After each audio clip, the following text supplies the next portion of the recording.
Ladies and gentlemen, coming soon, a podcast you've all been waiting for. The movie podcast to end all movie podcasts. A podcast that discusses and critiques the best of the best and the worst of the worst movies playing at a theater near you. With a host whose opinions have been deemed as fact by your favorite fact checkers. And that's a fact. Without further ado, let me introduce you to the movie maestro, the tyrant of theater, the gumshoe of review, the man that makes theater employees and Hollywood execs shiver by his mere presence. Ladies and gentlemen, the judge, the jury, the sultan of cinema, Justin Henson. Welcome to the Movie Wire.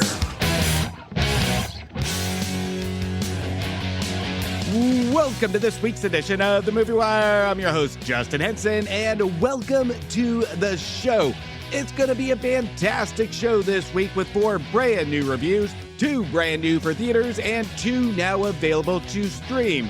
This week on the show, the sequel to the well-received Spider-Man Into the Spider-Verse brings Miles back to not only protect his world, but many others in Spider-Man Across the Spider-Verse. It's not real, it's not real, it's not real in The Boogeyman. Play hard, hustle harder in the Hulu exclusive remake to the 1992 film White Men Can't Jump. And finally, a teenage rom-com about a talking penis in the Netflix exclusive Hard Feelings. We've got a lot to cover this week, so let's jump right into it. Ready for my verdict? Let's go.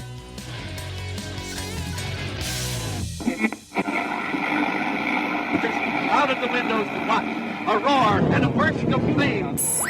The Movie Wire podcast. We just need people like me. Podcast for hot and trending movies. The Wire. And here we go. 2 best friends try and make it through high school while dealing with embarrassing new urges and their very inconvenient feelings for each other. Now, this sounds like another teenage coming-of-age story. And I should mention that their genitals talk to them after they are both struck by lightning. In the new Netflix exclusive, Hard Feelings. Charlie, wake up! Yoo-hoo. Wake up! Looks like the 2 of us will be hanging out for a while. You won't get rid of me that easy. Hello, big guy. Were you talking to your penis just then? What? Notice anything? I'm the only one chatting with his genitals. There are worse things, right? What's up? It's complicated. Oh, this is what we need. Yes. Have you been talking to your vagina? Vulva. Oh, this is getting ridiculous. Jackass. Did you miss me? Oh yeah, you have no idea.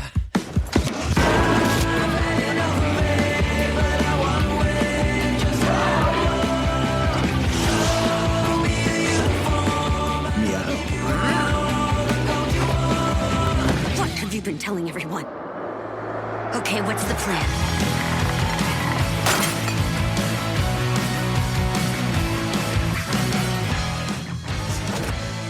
Here is a movie from Germany that just hit Netflix. As cruising the new releases, I click on Hard Feelings to read the synopsis. Then the trailer starts to play in the background. And I see a guy having a two-way argument with his erect penis.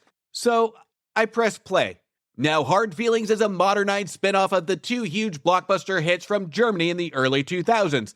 Ants in My Pants and More Ants in My Pants. So stupid. All directed by Grant Henman. And yes, there are multiple movies of talking genitals. And yes, director Grant Henman is responsible for all of them. Grant Henman is the James Cameron of talking penises and vaginas. Nobody in the business can do talking genitals like Grant Henman. We also have the stereotypical teenagers. We have the popular divas, the jocks, the popular good-looking guys. And for our 2 main unpopular characters, for them to get what they want, all they had to have happen is get struck by lightning and then have conversations with their genitals. Now, the voices that are coming from these 2 pants are never really cleverly explained, nor I don't think people are even going to question or find any logic to, but it's just a little empty notch that we don't really understand, nor does writer-director Grant Henman really care to focus on this. I mean, he is the master of talking penises and vaginas. This filmmaker must know those watching a movie about talking genitals probably won't ask a lot of questions of what and why. Especially our two friends Charlie and Paulo, played by Tobias Schaffer and Kazmia Henman, who seem to treat their talking genitals as a surprise, but not a surprise. Actually more like an inconvenience, like getting a boner in public. Charlie and Paula's reactions to their privates are treated more like a shrug of the shoulder, and this leads into attempts at a lot of situational comedy involving sex, genitals, nudity, cliche teenage moments that we have seen numerous times in teenage movies from the past, just without the talking private parts. Which, if you can take the talking genitals out of this movie, you get an average teenage rom-com. The angle, attraction, uniqueness that Hedman attempts in the mere fact he's adding a voice cast of privates, and at times it doesn't seem relevant to even have that in the movie, except for times where the movie needs filler for comedy relief. It's like if we put that same concept into She's All That. The amount of dialogue or scene changes wouldn't have seemed that challenging to sneak in. And now that I brought up She's All That, now I'm going back to early 2000 rom-coms and thinking, what if we put talking genitals into that movie or that movie? That's a better project or concept than I think this movie would be. It almost runs like a Saturday Night Live skit. And as I talk about that, this is where I get the suspicion that this is the film's attempt at adding shock factor to the same old teen movie, a wasted attempt to attract viewers for mere curiosity.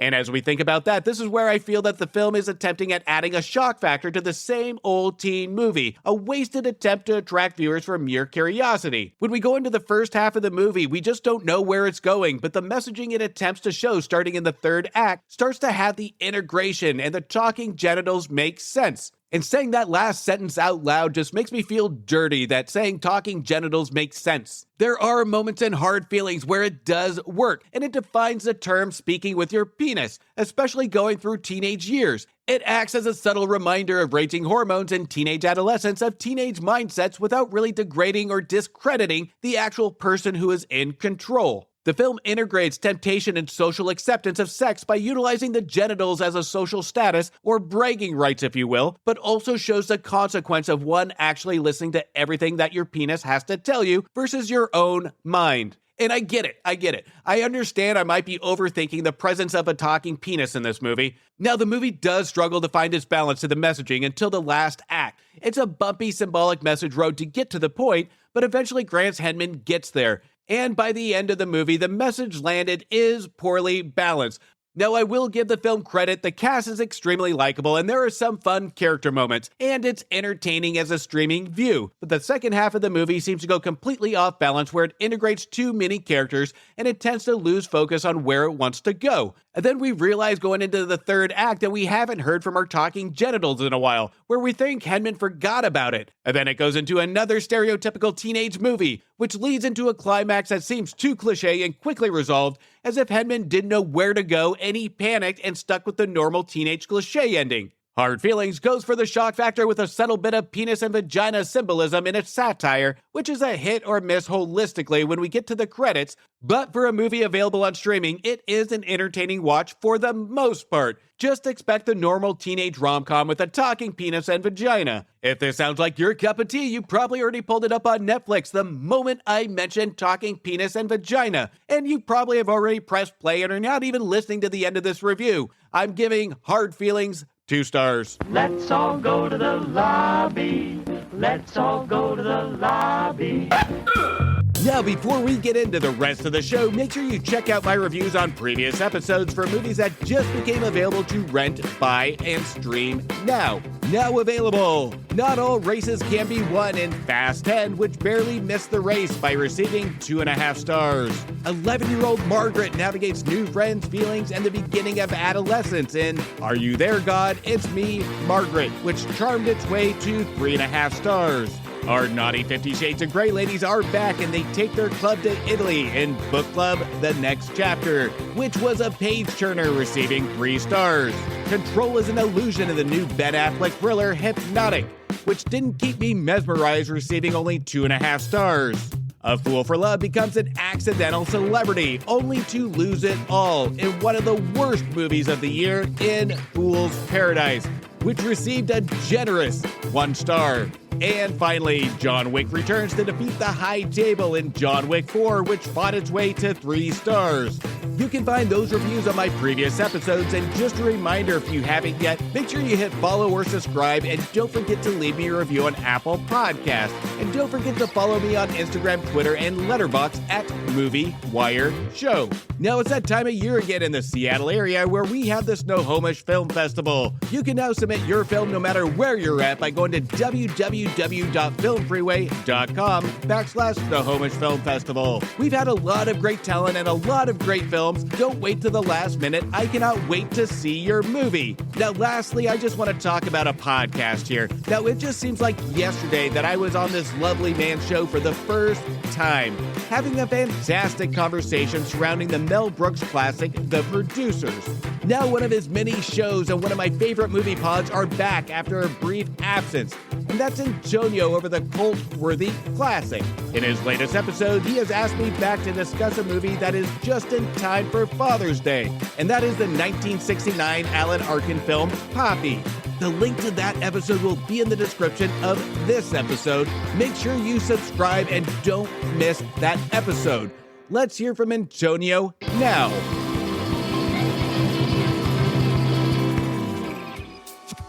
The Cult-Worthy Classic, a cinema podcast dedicated to obscure films and cult classics made before 1970. Join me, Antonio Palacios, on all listening platforms or at thecultworthy.com. The Cult-Worthy Classic, we're bringing the classics back. The remake to the 1992 film that starred Woody Harrelson and Wesley Snipes about a pair of basketball hustlers who team up to earn extra cash in the Hulu exclusive White Men Can't Jump. Gang, it's win by 2. Not here, it's not. Hey, they letting yoga instructors in the gym now. Ball. I just noticed you're not getting enough legs on the shot. Are you dehydrated? $100, you can't make more shots. Let's just do 300. It's not my dad's money.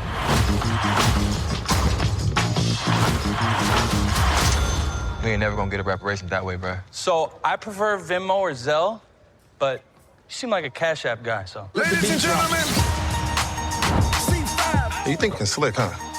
Just showing up to courts dressed like a dumbass, acting like you can't hoop. You assumed I couldn't hoop because I'm white, which is incredibly outdated. No, I assumed you couldn't hoop because you were dressed like a white girl at Whole Foods. Where the love go? It's really hard to plan for the future when we're always worried about money because you're out here living in a fantasy. My 30-day detox program. You want a free sample? Nah, I ain't drinking no boo-boo juice. Babe, it's almost the first. I'm gonna go tomorrow, I forgot. Why don't you just go now? You'll be fine. Hey, don't worry, mommy. Don't worry, Mommy. Every hooper I know is entering that big-ass tournament with a winner get $500,000. I just need somebody who can play so I can make some money.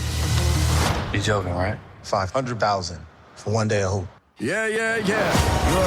We can hustle a few games together to get the money for the entry fee. I'll find some marks. Those short shorts look incredible on you. Throw them off their game. You have an OnlyFans? And we'll clean up. You gonna wear that trash bag? You gonna wear that fake-ass Richard Simmons outfit? I don't know, bro.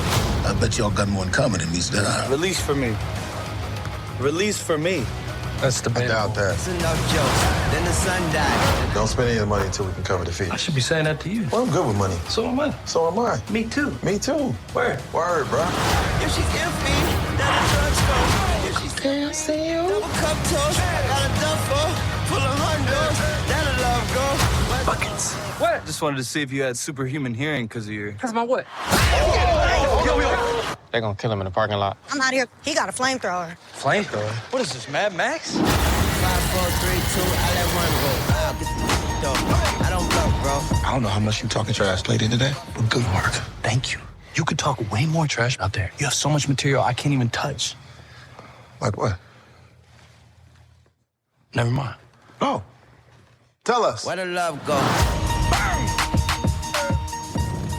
Now, I have had this remake discussion more times than I care to count. Why are they remaking everything? It's just a studio cash grab. It's going to ruin my childhood. It's going to ruin the original, etc., etc. And here's the deal. Yes, it's an obvious cash grab by studios, but the reason these remakes come out as cash grabs is because they're exactly that. They bring in box office numbers because people go to see it even though most will complain it's a cash grab. I have never been the believer that a remake will take any nostalgic feelings away from the originals. If it does, then you didn't really like the original as much as you thought in the first place. And there are certain films that get remade that do kind of pique my curiosity on what the filmmaker's new vision will be. So I am not completely against remakes, but I understand these remakes fail in quality, substance, and originality from the original more than they succeed. I always think back to the great 2016 debate of the female-led cast reboot of Ghostbusters. I remember before the movie even came out, I was in a discussion with a good friend on how angry he was about it. It's going to ruin the original. It's going to ruin that nostalgic feel. And guess what? Opening night, I ran into that friend at a showing. Later that year, we both attended a re-release of Ghostbusters, and afterwards we went to dinner and we had a discussion about the 2016 version. And that's where I got the confession that he felt the 2016 Ghostbusters wasn't really that bad. Now, those of you that listen or know me know I love adaptations from original source material, from books to even plays. I love to see a vision come to life, and I will always attempt to read the original source material if it's based on a book. And I personally have always said the same, and I'm sure you have all heard the same or even said the same thing as me, is that the book was better. Now, whenever we are shown the first vision of an interpretation, whether that's the filmmaker's original vision or our own imaginations from a book, the standard and bar is already set high. And rather, instead of treating it as a comparison to every single detail from the original that you liked, look around the remake to actively seek out individual things that may work that the individual vision didn't have. But at the end of the day, let's be honest, remakes are here. They will always be here. There will always be an audience for those that want to see a different vision and new generations to create an opinion. Remakes are not the end of the cinematic world. For every remake comes maybe just one creator somewhere involved that will one day create something special, that will create something original.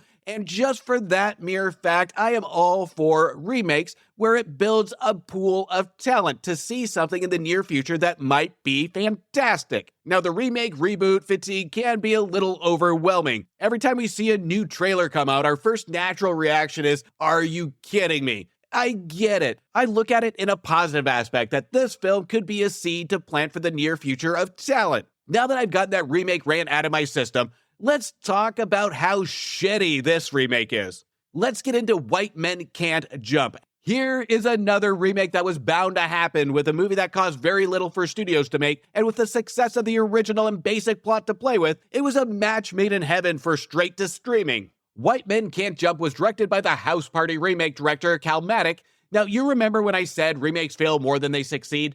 This is bound to happen even more so if you see Calmatic attached to the remake. Remember when I just said I don't mind remakes because it's an opportunity to see another vision? Between House Party and now White Men Can't Jump, Calmatic brings not 1 ounce of uniqueness to vision. It literally feels like in both of these films that he just clocks in for work and waits and stares at the clock starting at 4:58 until it reaches 5 p.m. for him to head home from work. He directs his cast of characters like it's a dress rehearsal of a school play, with a premise that can be so full of heart and can really encourage that character progression. And for a movie surrounding basketball and basketball games, we need a skill at the camera to build excitement around these events. Calmatic must have had a blindfold on just pointing in random directions during the game. There's no build of excitement from the characters. There's no build of excitement from the direction of the actual games. And the foundation of what the characters have at stake are lacking. There's no high stakes here. And I know I can point the finger again at Calmatic, but that wouldn't be right. This would be the fault of writers Kenya Barris from the recent movies of You People, The Witches, Shaft, and Girls Trip. Alongside Kenya Barris, we have Doug Hall from Leprechaun 5 in The Hood, and a writing credit from the original White Men Can't Jump writer Ron Shelton. The material doesn't support much more than the basic conflict, and the characters say their lines like there is nothing at stake, but rather an inconvenient obstacle. Now, our main characters, Kamal, played by Sonequa Walls, and Jeremy, played by Jack Harlow, individually give us an on-screen likability, but together their chemistry is severely lacking. And what the real unfortunate piece of it is that we can see so much potential out of Sonequa Walls, but the material he is given is lacking. There is no depth to what they give him. There is no depth to his character, and this is not the fault of Walls. His character is written too basic and too simplistic. We can see from Walls' performance it could have been a lot more, and he deserved a lot more in this film. And then when it comes to Harlow, he does have an incredible on-screen likability, but you can tell he's having trouble with delivering the basic of lines because he struggles on where to take the character without overacting. Between the character direction and the material, these two are struggling especially together, where they never really seem to find their footing on screen together. It's almost like we're at a middle school dance and we're watching these teenagers awkwardly dance around each other. White Men Can't Jump is an incredibly lazy remake that's supposed to steer more to the character-driven story with high stakes that the viewer feels. But instead, the viewer will be let down on the lack of vision, dialogue, and the amount of energy this film has. The cast just looks like they want to go home, and we feel that during the runtime. This was a struggle to sit through for me. If it wasn't for just the on-screen presence and likability of our two main characters of Walls and Harlow, this would have been turned off halfway through. But you know what? Keep those remakes coming. If you're putting money into the slot machine, we're bound to get a winner eventually. I'm giving White Men Can't Jump 1 star. Now, I have some exciting news that I have made my first appearance on the Geeky Dad podcast, where me and host Raphael discuss James Cameron's sequels. The Geeky Dad is on my list for my weekly go-to podcast. Raphael has an incredibly entertaining show, and it was an absolute blast to join him. Make sure to check out my appearance on his show. That episode is live now. Make sure to listen and subscribe. The link will be in the description of this episode. Let's hear from Raphael at the Geeky Dad podcast now.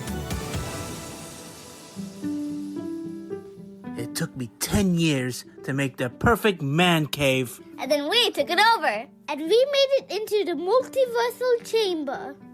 Then I started my own podcast. And we took that over too.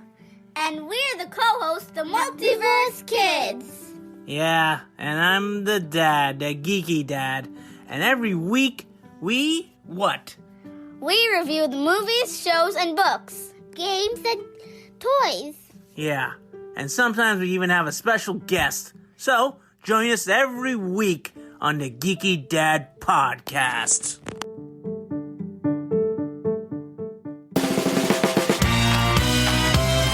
Miles Morales catapults across the multiverse, where he encounters a team of spider people charged with protecting its very existence. When the heroes clash on how to handle this new threat, Miles must redefine what it means to be a hero in Spider-Man Across the Spider-Verse. My name's Miles Morales. I'm Brooklyn's one and only Spider-Man. And things are going great. He's gonna be here any minute. Should be simple enough. Give me your money. So are you like a cow or a Dalmatian? Ah, Spider-Man! I am the Spot. That's not funny. Don't do that. There's bubbles now. Hold on.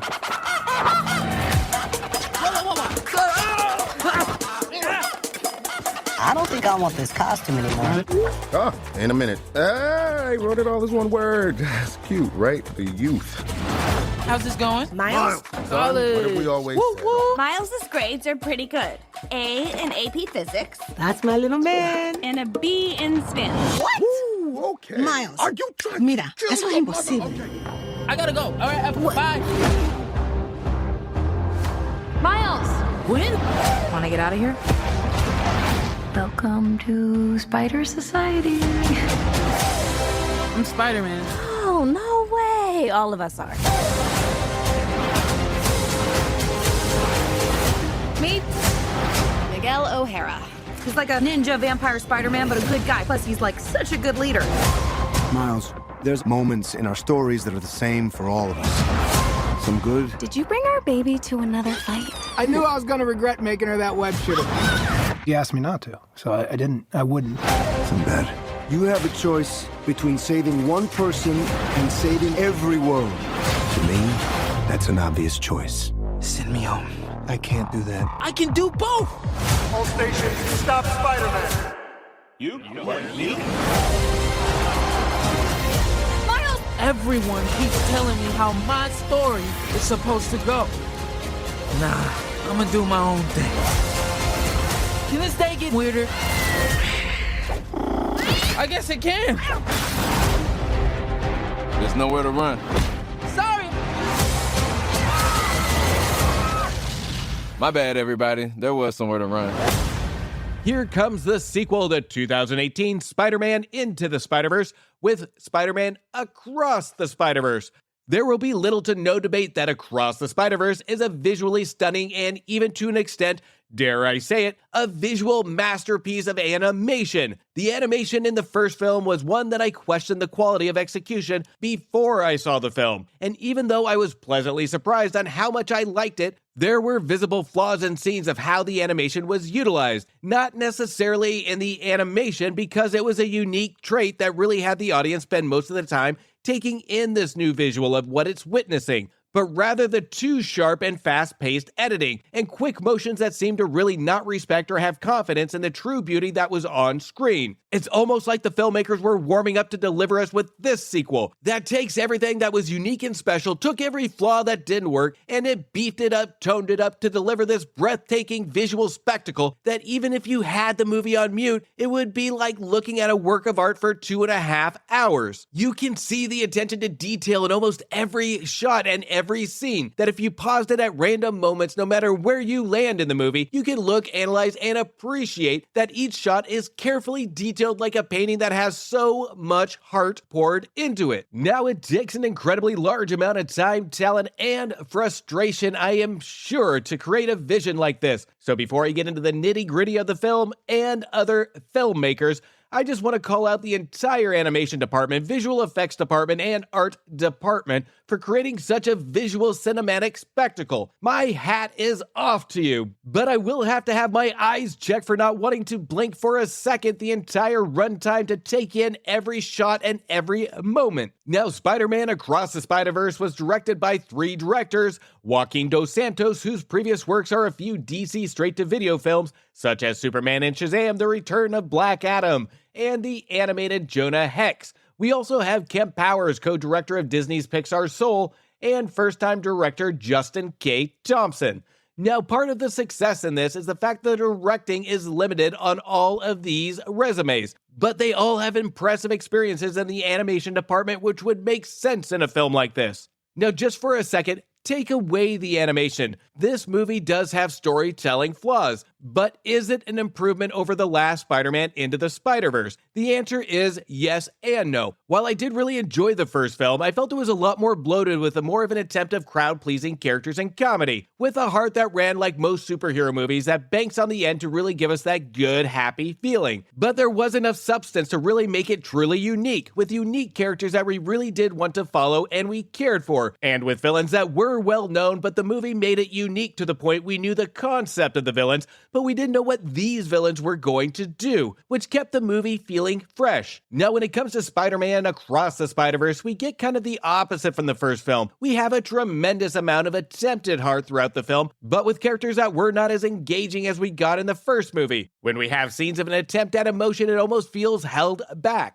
This isn't with every scene. Across the Spider-Verse has some truly great scenes of heart and emotion, but when we reach scenes that truly matter, it seems like the dialogue holds itself back like it's preparing for the second movie, and I felt the hesitancy in some scenes. More specifically, conversations between Miles and his parents and Gwen, played by Hailey Steinfeld, and her dad, George Stacy, played by Shea Wingham. We feel the dialogue is placed like little seeds to prepare us for the next movie, but it doesn't feel necessary here, where a lot of these scenes needed more. And this reigns true with the detail even more so with our villain Spot, voiced by Jason Schwartzman. Now, when we have Miles, voiced by Shameik Moore, encounter our villain Spot, there is some great dynamic and chemistry between the two. They have some good innocent banter between them, and their interactions are fun, elementary comic book fun. But I needed more from our villain, especially if he is going to be the central conflict in the movie. Across the Spider-Verse focuses more on what he can do versus a true original origin story, or attention to detail on why he's doing it to really heighten the stakes of the conflict. The filmmakers focus a lot on the look what I can do on his powers versus this is why I'm doing it, and it builds little to no depth in our villain. Spider-Man Across the Spider-Verse was written by Phil Lord and Christopher Miller from the Lego Movie 1 and 2, and Dave Callahan from Marvel's Shang-Chi, 2021's Mortal Kombat, Wonder Woman 1984, Godzilla, and the Expendable movies. Now, this is a good mix of talent on the writing team, but at times we can feel different styles of inconsistency, and it kind of clashes clashes with each other, but the dialogue does feel fast-paced and it is also engaging to the viewer. It helps to support the chaotic but beautiful art on screen. So we have a lot of inconsistencies in the dialogue and the conflict between the writing team that we can see the different styles, but for some reason this helps with the fast-paced motion of the story. It's almost like an accidental success in storytelling. Spider-Man Across the Spider-Verse without the animation does have its flaws in storytelling, but don't mistake that for a weak movie. The pacing is there, the visuals are there, the characters are likable, and we do get that moment that reminded me of the hero element of one of my favorite scenes in the Spider-Man franchise, where in Spider-Man 2 we have Spider-Man Peter Parker save a train full of people, where we see him almost meet his doom by sacrificing himself for the greater good. And we get that great hero moment here, where you can almost hear Uncle Ben repeat his line, "With great power comes great responsibility." And what I really appreciated about this scene is that it takes our hero out of the normal Spider-Man scenes that we have seen over and over again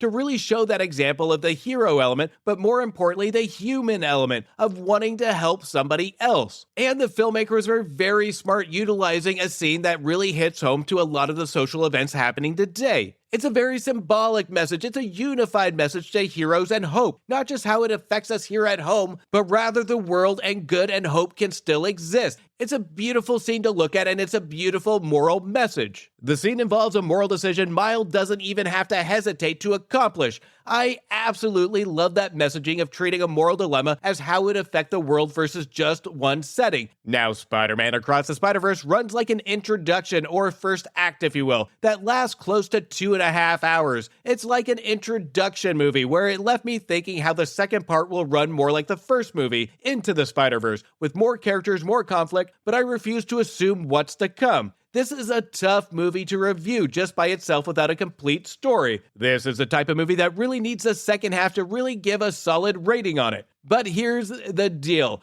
It's engaging, it's beautiful, it's fast-paced, the music is fantastic, but it lacks depth and the emotional reach to the viewer, with a weak villain that I hope we get more story in the second movie. But at the end of the day, it's a fun ride, it's a beautiful movie to see in the theater, and even though the ending doesn't make me excited to want to pee my pants over the next one, when it comes out, I will be looking forward to seeing where they will take the rest of the story. I'm giving Spider-Man Into the Spider-Verse 3 stars. Still reeling from the tragic death of their mother, a teenage girl and her young sister find themselves plagued by sadistic presence in their house and struggle to get their grieving father to pay attention before it's too late in The Boogeyman. When there are scary things we don't understand, our minds try to fill in the blanks.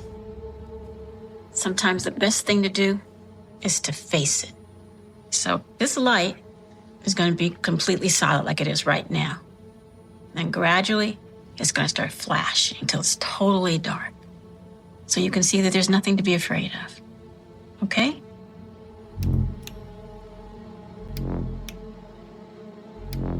See? That's not so scary, is it? Just you, your sister, and me.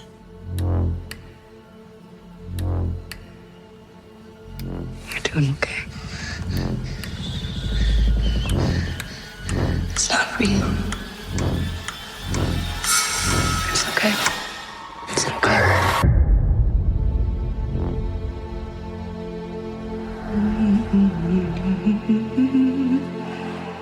It's all just in your head.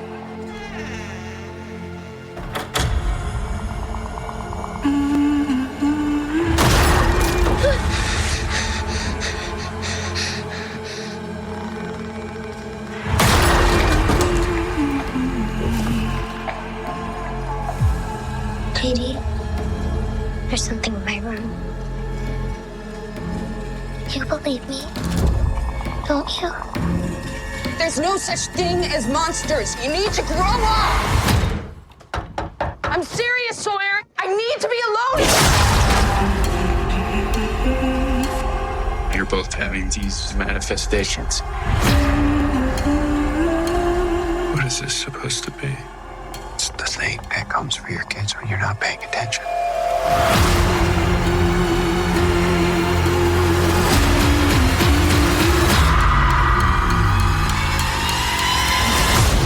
Dad, you have to listen to me. Okay. I'm listening. Sweetheart, let me handle it.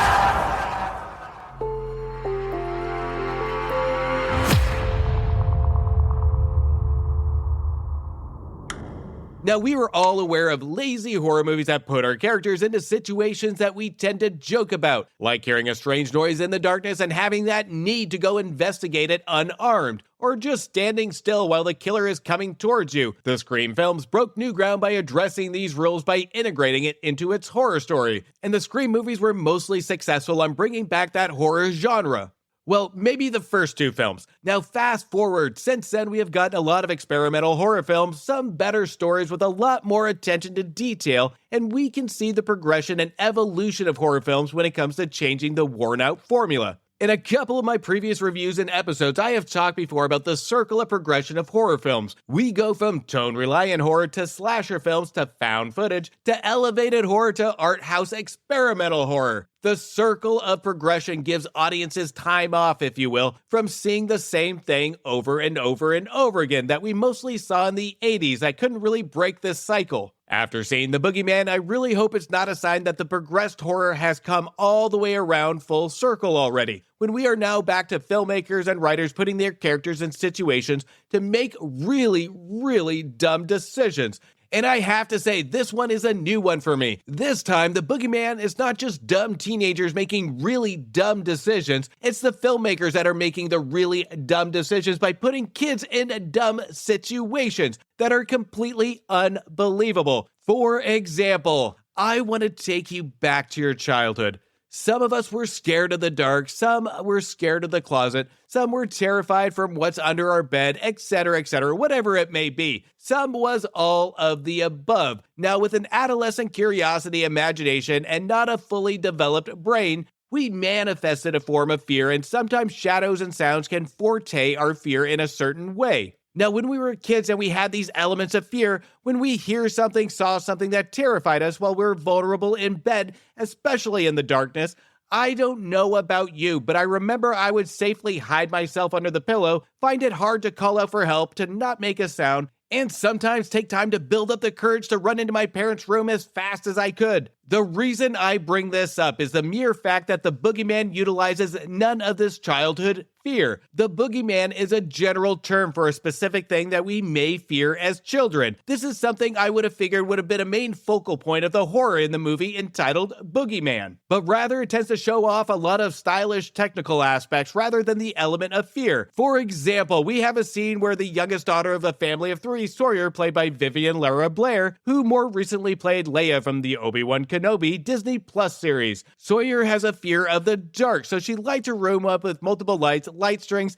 and a wireless glowing ball that she sleeps with. Sawyer also has a fear of monsters in the closet and under her bed, in which she makes her dad, Will Harper, played by Chris Messina from the recent movie Air, do a monster check before she goes to sleep. After the monster check is done and dad leaves the room, this is where the movie becomes completely unbelievable and we just want to roll our eyes in the back of the head. Sawyer witnesses something happening with her closet. The closet door slams open and Sawyer leaps out to see what has happened in the mere darkness with only a few lights in her room, only to see a creature quickly scatter from the closet and scurry under her bed. I don't know about you. If I was a 7-8-year-old child and I witnessed this, I would be paralyzed with fear, and we would expect Sawyer to do the same with a character showing major signs of fear of both monsters and the dark. But for some reason, this doesn't scare Sawyer. There is no fear in her reaction. There is no emotion. Her first instinct is to take her light globe and investigate.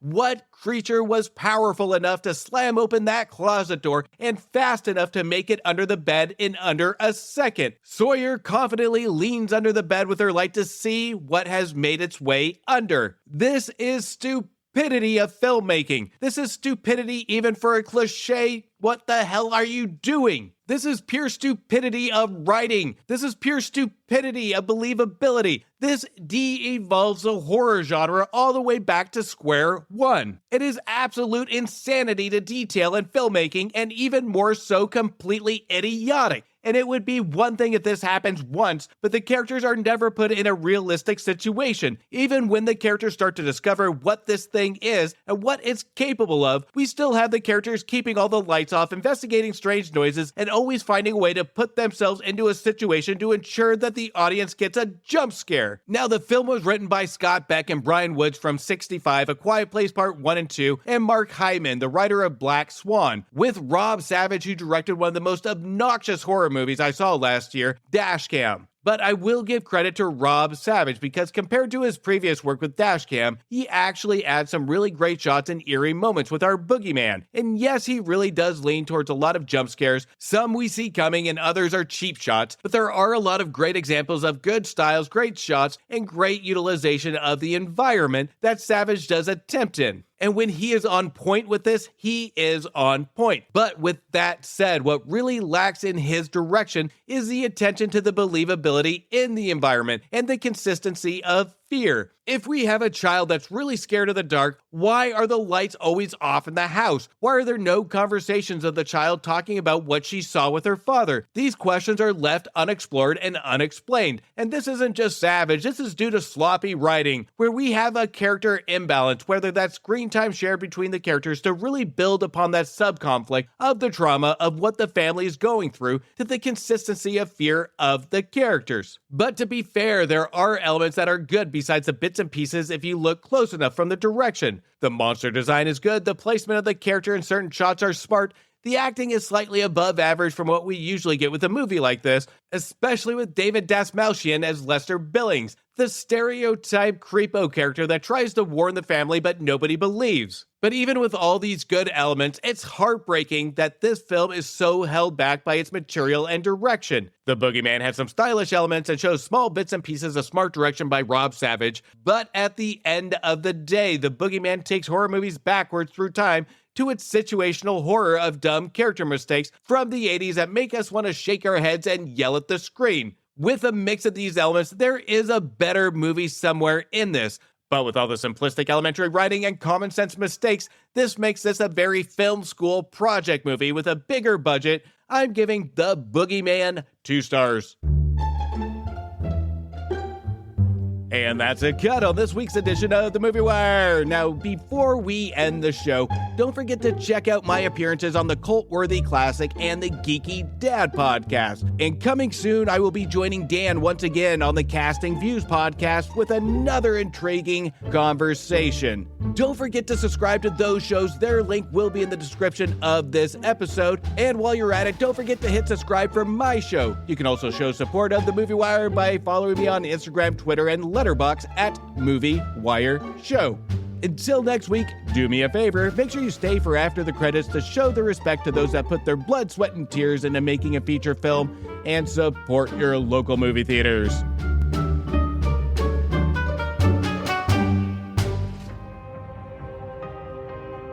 A verdict has been made on this episode of The Movie Wire by your host, Justin Henson. He thanks you for listening to the show. You can follow Justin on Instagram and Twitter at Movie Wire Show, or visit his website, www.themoviewire.com. Oh, and don't forget to leave a review on Apple Podcasts and Spotify. I'm sure he'd love to hear from you.